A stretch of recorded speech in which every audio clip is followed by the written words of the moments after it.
Dalam Bapa dan Putra dan Roh Kudus, amin. Bapa di surga, kami ucap syukur bahwa putramu sangat memperhatikan kami manusia, terutama kami yang sakit, menderita, kesusahan, kepedihan.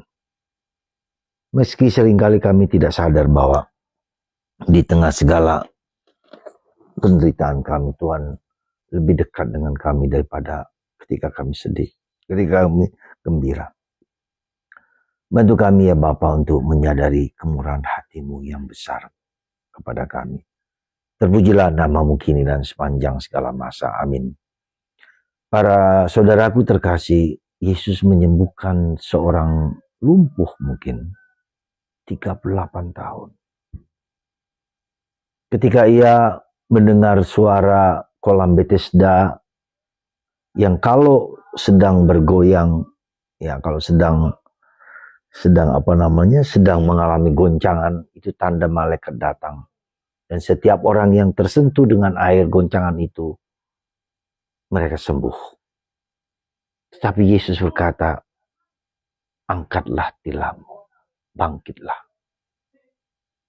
Dan dia bangun. Saudara, ada dua hal yang mungkin mau saya sampaikan kepada Anda. Pertama adalah, Tuhan itu sangat-sangat peduli dengan kehidupan kita. Tuhan itu care dengan situasi batin kita yang mendalam. Apalagi ketika orang itu 38 tahun, hampir setengah hidupnya, dia menderita. Coba Anda bayangkan. Pasti ada sikap nelongso, sikap sakit hati,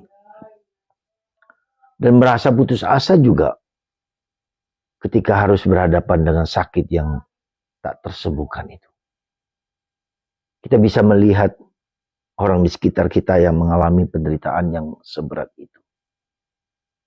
Tak jarang tentu mereka merasa putus asa karena harus berhadapan dengan realitas yang tidak mudah itu. Tapi kita lihat saudara, Yesus peduli. Yesus tidak menuntut apa-apa, hanya menuntut, maukah engkau sembuh? Dan orang itu mengungkapkan kesulitan beratnya, apa yang ia alami. Dan akhirnya dia percaya bahwa kata-kata Yesus, sabda Yesus itu sungguh mengubah hidupnya. Dan dia pergi, mengangkat tilamnya, dan dia sembuh. Dan dia tidak tahu siapa yang menyembuhkan. Sampai kemudian dia bertemu. Jangan berdosa lagi. Kalau kamu tidak ingin mengalami hal yang lebih buruk daripada yang sekarang. Itu saja sudah buruk.